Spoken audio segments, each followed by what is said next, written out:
एक राजा था। राजा की हजामत बनाने जो नाई आता था, उसकी पत्नी नैण बहुत ही सुंदर स्त्री थी।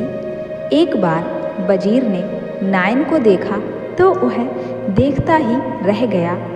एक बार नाई की अनुपस्थिति में उसने राजा से कहा, हे प्रभु, स्त्रियां तो बहुत देखी हैं, लेकिन नैण पर तो आंख टिकाए नहीं टिकती।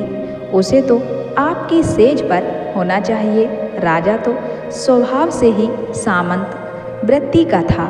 श्रावण मास से ही वह नारी के रूप वैभव पर मुग्ध हो गया और नैण को प्राप्त करने के लिए उसकी लार टपकने लगी।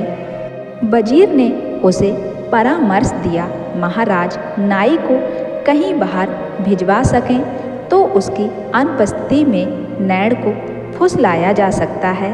राजा ने नाई को बुलाकर कहा, मुझे स्त्री चाला की जरूरत है। जहाँ कहीं से ही संभव हो सके जाकर तुरंत ले आओ।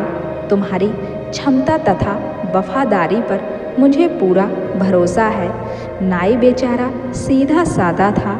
वह सोच में पड़ गया। उसे तो स्त्री चाला नाम की बला का भी नहीं पता था। वह उदास सा घर पहुंचा, बिना खाए पिए खाट पर लेट गया। उसकी पत्नी ने पूछा, इतने घबराए हुए क्यों हो? नाई ने रोनी सी सूरत बनाकर कहा, राजा ने मुझे स्त्री चाला लाने का आदेश दिया है, पर मैं उसके बारे में कुछ भी नहीं जानता। व्यर्थ की मुसीबत गले पड़ गई है। नैण ने विश्वस्त स्वर में कहा, तुम तो व्यर्थ में स्त्री चाला की चिंता कर रहे हो। जाओ राजा से कहो, मैं स्त्री चाला तो ले आऊँगा, लेकिन पहले मुझे 4 करोड़ रुपए दे दो। नाई राजा के पास गया और 4 करोड़ रुपए ले आया। नायन ने रुपए लिए और संभाल कर रख लिए। उसने अपने पति को छिपा दिया। दिन छिपने के बाद नैण सज धज कर गाँव में घूमने लगी। रास्ते में उसे एक चौकीदार मिला। वह बड़ी आत्मीयता से बोला, प्रिय, तुम कहाँ जा रही हो? तो नायन बोली, मेरा पति राजा के लिए स्त्री चाला लेने बाहर गया है। घर में मैं अकेली हूँ और ऊपर से ये बैरी अंधियारी रात, सो मैं परिचितों के घर जा रही हूँ। चौकीदार ने कहा, घर अपना ही अच्छा होता है। रात को मैं ही तुम्हारे घर आऊँगा। पहरेदार को छोड़कर क्यों तुम अत्यंत्र जाती हो? नायन ने अच्छा कहा और आगे चल दी। फिर उसे गांव का नंबरदार मिला। नायन की महक से उसका भी शरीर पिघलने लगा। उसने कहा, तुम्हें चिंता करने की ज़रूरत नहीं है। अंधेरा घना होते ही मैं तुम्हारे घर आ जाऊंगा। चौकीदार नम्मतदार के बाद नैण को वजीर, राजा तथा पुजारी मिले। उन्होंने भी रात होते ही उसके घर पहुंचने की बात कही। नायन हाँ हाँ करती, मन ही मन मुस्कुराती अपने घर लौट आई। अब घर पहुंचते ही उसने चूल्हा जलाया और उसमें 2 लकड़ियां लगा दीं और पतीला चढ़ा दिया। सबसे पहले गुनगुनाता हुआ चौकीदार आया। वह अभी नायन को छूने की कल्पना ही कर रहा था कि नम्मतदार ने आवाज़ लगा दी। चौकीदार ने डरकर कहा, ओ नैणी, मुझे बचाओ।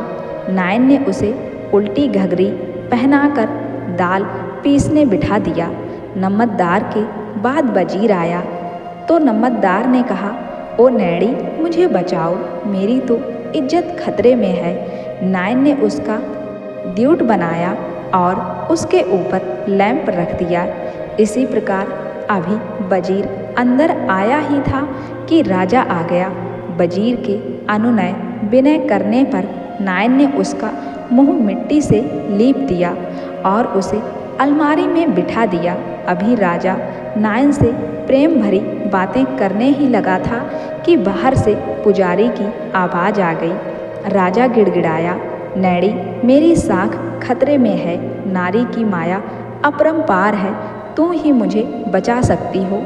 नायन बोली, महाराज चिंता मत करो, मैं तो आपकी बांदी हूँ, आपको अपना देवता बनाकर अलमारी में बिठाती हूँ, फिर कोई नहीं पहचान पाएगा। उसने राजा के मुंह पर भी मिट्टी पोत दी और उसे अलमारी में बिठा दिया।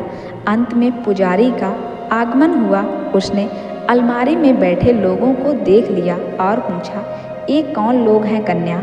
महाराज, ये सभी मेरे देवता लोग हैं, नायन बोली। उसके इतना कहते ही सबको एक दूसरे की उपस्थिति का एहसास हो गया और लज्जित होकर वे आगे पीछे भाग निकले। पुजारी भी खिसियानी बिल्ली सा उनके पीछे भाग लिया। सबके भाग जाने पर नायन अपने पति के पास आई और बड़े प्यार से उसे दुलारते हुए नायन ने अपने पति के लिए भोजन परोसा और कहा, देखा तुम्हारे ये हितैषी किस प्रकार मेरी सुंदरता को देखकर मुझे पाने के लिए लार टपका रहे थे, लेकिन स्त्री चाले के सामने इनकी क्या बिसात। यदि अब राजा तुमसे पूछे कि स्त्री चाला कहाँ है, तो कहना मेरी पत्नी ने तुम्हारे मुंह पर मिट्टी तो लीप दी। स्त्री चाला और क्या होता है? नायन की चतुराई पर नाई गदगद हो उठा और खुश हो गया।